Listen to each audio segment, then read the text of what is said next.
Financial statement analysis में तुम लोगों को ये सारे चैप्टर्स पढ़ना होगा। फर्स्ट तुम्हारा है introduction to financial statement analysis.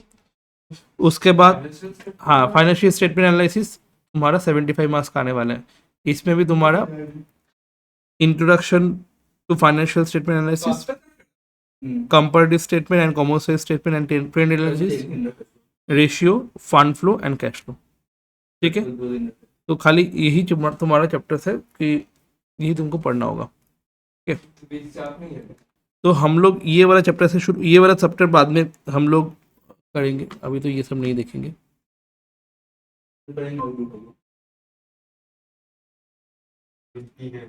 तो ये वाला पोर्शन तो तुम्हारा पूरा थ्योरी आने वाला है। उसके बाद ये वाला चैप्टर है, यहाँ पे comparative common size and trend analysis. Comparative common size तो ऑलरेडी तुम लोग क्लास 12 में पढ़ चुके थे। ठीक है, उसी को हाँ फटाफट याद हो जाएगा। और ट्रेंड एनालिसिस मतलब बेसिक तुम्हारा रहने वाला है। उसके बाद तुम्हारा रेशियो है, और मेन चीज़ तुम्हारा है यहाँ पे fund flow and cash flow. ठीक है, और रेशियो भी है थोड़ा बहुत। तो बेसिक वाला चैप्टर हम लोग करवा देते हैं। ये वाला चैप्टर से 10 नंबर तो आने वाला है। इस चैप्टर में हमको करना क्या है, कंपैरेटिव, उसके बाद कॉमन साइज एंड उसके बाद ट्रेंड एनालिसिस। ठीक है, उसके बाद ट्रेंड एनालिसिस एकदम। तो यहाँ पे कंपैरेटिव में क्या होता है, absolute change by base year होता है इंटू 100 होता है। कॉमन साइज में each figure by net cell या फिर टोटल बैलेंस शीट। ओके, तो यहाँ पे ये कंपैरेटिव इनकम स्टेटमेंट है। यहाँ पे सेल दिया हुआ है, कॉस्ट ऑफ गुड्स सेल दिया हुआ है, एडमिनिस्ट्रेटिव दिया हुआ है, अदर इनकम दिया हुआ है एंड इनकम टैक्स दिया हुआ है। ऑलरेडी ये सारा चीज़ तुम लोग क्लास 12 में किए थे। ठीक है, तो सेल का एक्चुअल नाम है रेवेन्यू फ्रॉम ऑपरेशन। हाँ, तो हम लोग ये वाला चीज़ कैश फ्लो, हाँ, हम लोग ये वाला चीज़ नहीं करने वाले हैं। ये वाला पुराना फॉर्मेट वाला है। हम लोग क्या करने वाले, ये वाला ऑल्टरनेटिव वाला करने वाले, जो कि बेस्ड ऑन शेड्यूल 3 है। तो फर्स्ट तुम्हारा दिया हुआ रेवेन्यू फ्रॉम ऑपरेशन। यस, ठीक है, 18 19। उसके बाद दिया हुआ है अदर इनकम। ठीक है, ये दोनों मिला के होता है टोटल इनकम। ये सुनो, ये दोनों मिला के टोटल रेवेन्यू होता है। ये ऑलरेडी हम लोग को पता है। कहाँ से सीखे, कहाँ से सीखे हम लोग, एक क्लास 12 से। क्लास 12 में नहीं, कुछ टाइम पहले कॉर्पोरेट अकाउंटिंग किए, उस टाइम में हम लोग फाइनेंशियल स्टेटमेंट बनाए थे, वहाँ पे सीखे थे। ठीक है, उसके बाद cost of goods sold 3 lakh and 3,75,000 हो गया। उसके बाद अदर एक्सपेंस है,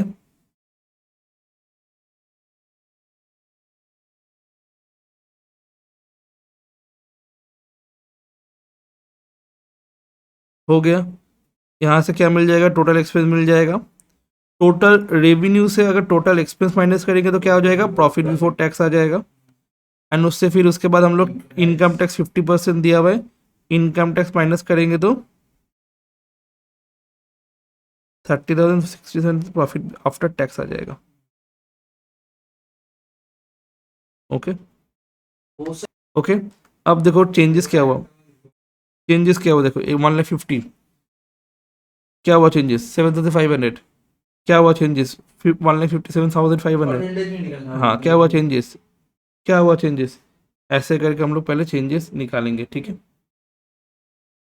निकालने के बाद एब्सोल्यूट चेंज आ जाएगा। अच्छा, परसेंटेज कैसे निकलेगा, परसेंटेज निकलेगा absolute change by base year into 100, absolute change by base year into 100। देख लियो, absolute change by base year into 100, absolute change by base year into 100 এরকম করে। ঠিক আছে, ये हुआ तुम्हारा कंपैरेटिव इनकम स्टेटमेंट। एक क्वेश्चन कंप्लीट। अच्छा, इसमें बैलेंस शीट का आइटम दिया हुआ है, कंपैरेटिव बैलेंस शीट है। पहले वाला कंपैरेटिव इनकम स्टेटमेंट था, ये कंपैरेटिव बैलेंस शीट का है। यहाँ पे दिया हुआ है तुम्हारा equity share capital, preference share capital, दोनों ही आएगा शेयर कैपिटल के अंदर। क्लियर। उसके बाद तुम्हारा दिया हुआ है डिबेंचर्स, जो कि आने वाला है नॉन करंट लायबिलिटीज। ओके, फिर इसके बाद reserve and provisions, reserve and surplus, तो रिजर्व एंड सरप्लस आ जाएगा शेयर होल्डर फंड के अंदर ही। Clear? Next one, long term loans आ जाएगा तुम्हारा यहाँ पे। क्लियर? नेक्स्ट वन, इन्वेस्टमेंट आ जाएगा तुम्हारा प्रॉपर्टी प्लांट एंड इक्विपमेंट उसके अंदर, नॉन करंट इन्वेस्टमेंट के अंदर। ओके, 2,20,000। फिक्स एसेट आ जाएगा तुम्हारा प्रॉपर्टी प्लांट एंड इक्विपमेंट के अंदर। ओके, लास्ट में करंट एसेट दिया हुआ है, पहले तो ये सजाना होगा 2,80,000, और यहाँ पे एक करंट लायबिलिटी है, ऐसे 1-2 में लिखना हो, जैसे 1-2 करके लिखो करंट लायबिलिटीज। एग्जैक्टली, फॉर्मेट क्या होता है? 1 इक्विटी लायबिलिटी, उस रोमन 1, उसके बाद नंबर 1 देके शेयर होल्डर फंड, उसके अंदर share capital and reserve and surplus. एकदम एकदम एकदम। तो नॉन करंट लायबिलिटीज उसके अंदर आते हैं लॉन्ग टर्म बोर्डिंग्स, ठीक है। तो लॉन्ग टर्म बोर्डिंग्स उसके अंदर ये दोनों आ जाएगा, करंट लायबिलिटीज अंदर आ जाएगा, उसके बाद नॉन करंट एसेट, उसके अंदर property plant and equipment and intangible asset आता है, उसके बाद नॉन करंट इन्वेस्टमेंट आते हैं, करंट एसेट आते हैं, ठीक है। अगर ये चीज़ समझ में नहीं आता तो मैं एक काम करूँगा, 12 का 3 क्लास है, उसमें पूरा एकदम कौन सा आइटम कहाँ पे जाने वाला है वो लिख पूरा किया हुआ है, एंड बैलेंस शीट भी समझा हुआ है, तो वहाँ से तुम्हें देख लेना।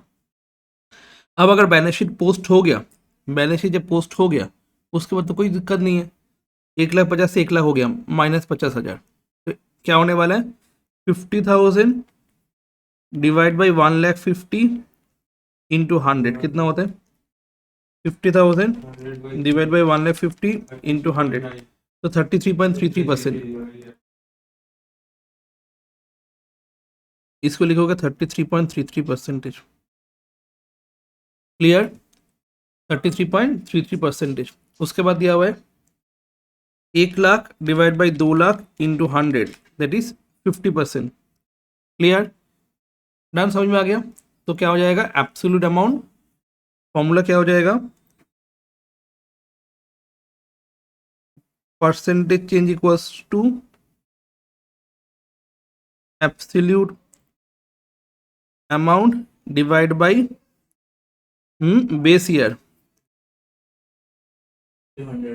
बेस ईयर कौन सा है? 2017 इंटू 100। उसमें भी सेम, तुम्हारा वहाँ पे भी सेम हुआ था, यहाँ पे भी सेम हुआ था। Absolute change divide by base year, यहाँ पे क्या है तुम्हारा? 2018, एंड परसेंटेज चेंज आ जाएगा, ठीक है। ये हुआ तुम्हारा बैलेंस शीट कंपैरेटिव। ओके, तो अल्फा कंपाउंड लिमिटेड ये कंपैरेटिव, ये यहाँ पे शेयर कैपिटल दिया हुआ है, और शेयर कैपिटल के बगल में 1 दिया हुआ है नोट नंबर, तो यहाँ पे से हम लोग को लिखना होगा equity share capital and preference share capital 300, 200, 375 and 250। Okay, ना ना ना, सबका अलग अलग दिखाना पड़ेगा यहाँ पे। Done? Next, reserve and surplus as it is आ जाएगा, यहाँ पे पूरा बैलेंस शीट बना हुआ है, बैलेंस शीट वहाँ से ही कॉपी कर लेना पूरा डिटो। खाली यहाँ पे और एक है शॉर्ट टर्म प्रोविजन नंबर 2, यहाँ पे शॉर्ट, हाँ, तो शॉर्ट टर्म प्रोविजन अलग से लिखना होगा, ठीक है। बाकी सेम। एब्सोल्यूट चेंज कैसे होगा? 375 माइनस 300 इक्वल्स टू 75, तो ये क्या हो जाएगा? 75 बाई 300 इंटू 100, 25%। हो गया, समझ में आ गया? आराम से ये कर लोगे, ठीक है। तो यहाँ पे जो कॉस्ट ऑफ गुड्स सेल्स है, इसके बगल में तुम लोग RFO लिखने वाले हो, इसके बगल में तुम लिखने वाले हो cost of revenue from operation, ठीक है। ग्रॉस प्रॉफिट और ऑपरेटिंग एक्सपेंस दिया हुआ है, ठीक है, एकदम। तो नया फॉर्मेट है ना? अच्छा, ओ तुमको फॉर्मेट बना के ही दे दिया, ले फॉर्मेट बना के ही दे दिया, ठीक है, बस नाम चेंज होगा। तो यहाँ पे बैठा दो क्या? तब तो पूरा कॉपी एंड पेस्ट ऑनर्स में आया हुआ था, ठीक है। 3 lakh by 50 lakh into 100, okay. 1,20,000 by 9,60 into 100. Okay, तो ये तो हो जाएगा आराम से। ये वाला क्वेश्चन कोई भी ईयर में नहीं आया हुआ था, बस ऐसे ही दिया हुआ है। तो नेट सेल्स तुमको क्या करना होगा, रेवेन्यू फ्रॉम ऑपरेशन लिखना होगा, रेवेन्यू फ्रॉम ऑपरेशन लिखना होगा। इस फॉर्मेट को तुमको चेंज करना होगा, ये वाला फॉर्मेट अप्लाई हम लोग नहीं कर सकते, ये वाला फॉर्मेट हम लोग अप्लाई नहीं कर सकते, तो इसको फॉर्मेट को हम लोग को चेंज करना होगा। हाँ, पूरा चेंज करना होगा। तो ये वाला फॉर्मेट पुराना फॉर्मेट है, इसको हम लोग अप्लाई नहीं कर सकते, ये वाला फॉर्मेट अप्लाई नहीं होगा, हम लोग को नया फॉर्मेट करके फिर करना होगा। ओके, एक बार लिखोगे question number 8।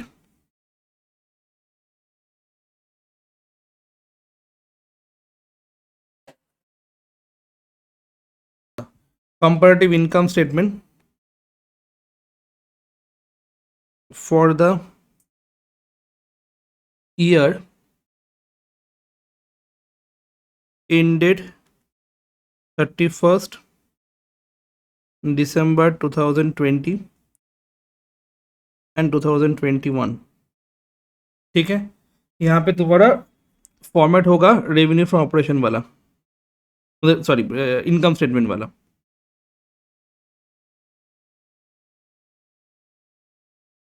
Okay,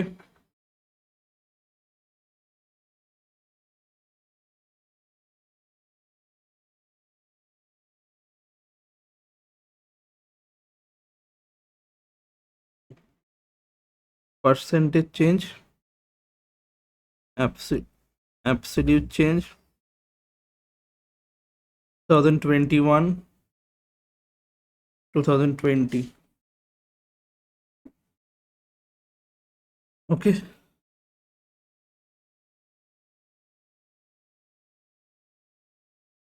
particulars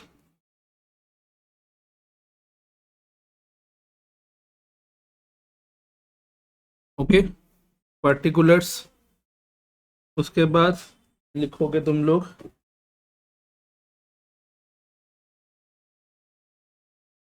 2020 2021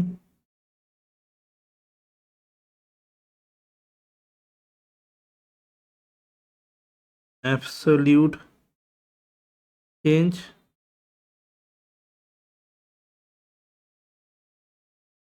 percentage change.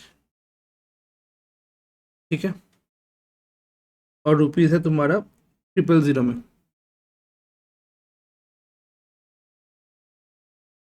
000। ठीक है, क्वेश्चन देखो, फर्स्ट नेट सेल दिया हुआ है, इसको हम लोग क्या लिखेंगे, revenue from operation. Number 1 revenue from operation. ठीक है, 945 1250।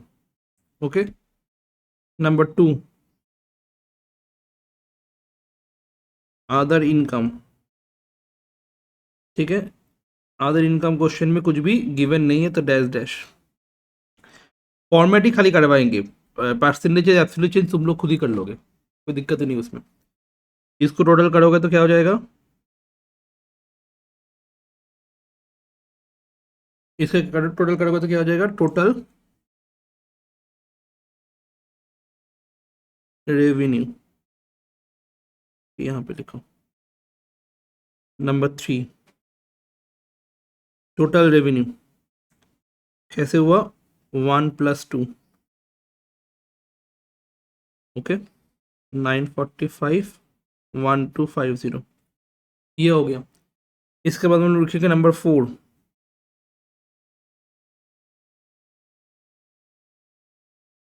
Expenses.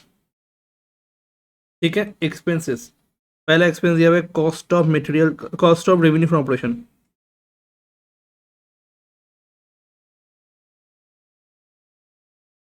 Cost of revenue from operation,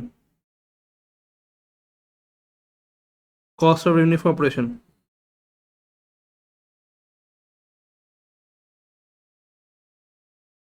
620 and 785।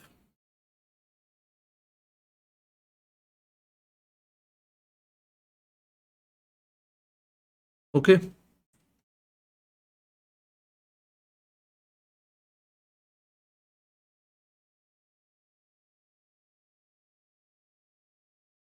उसके बाद दिया हुआ है ऑपरेटिंग एक्सपेंस में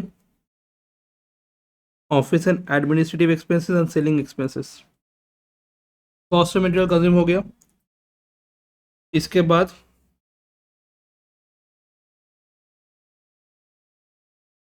नॉन ऑपरेटिंग एक्सपेंस में इंटरेस्ट पेड दिया हुआ है, ठीक है, नॉन ऑपरेटिंग एक्सपेंस में इंटरेस्ट पेड दिया हुआ है, और तुम्हारे यहाँ पे फाइनेंस एक्सपेंस दिया हुआ है।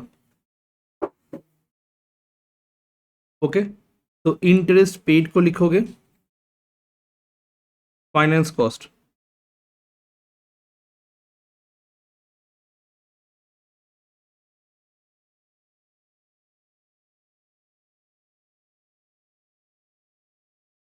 इंटरेस्ट पेड 25 एंड 35, ठीक है।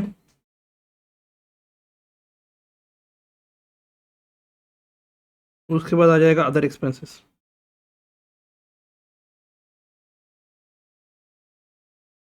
ठीक है। अदर एक्सपेंस में क्या क्या दिया हुआ है, office and administration, selling and distribution,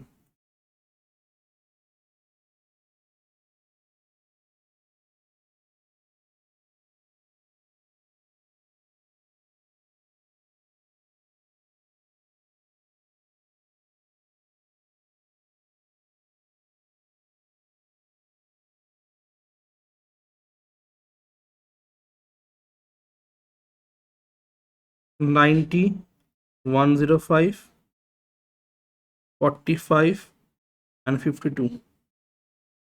तो इससे हो जाता है तुम्हारा टोटल एक्सपेंसेस।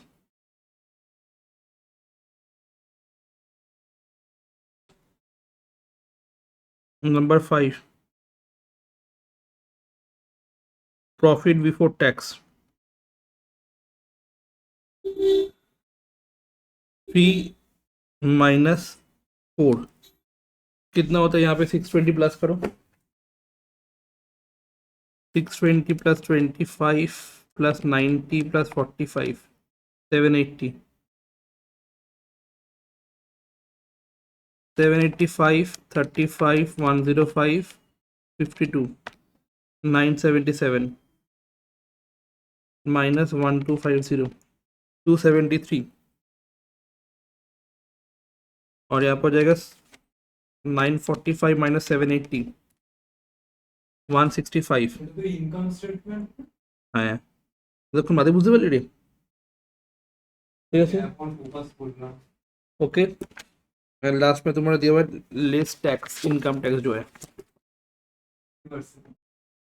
दिया हुआ है, लेस दिया हुआ है, बेसिकली इनकम टैक्स,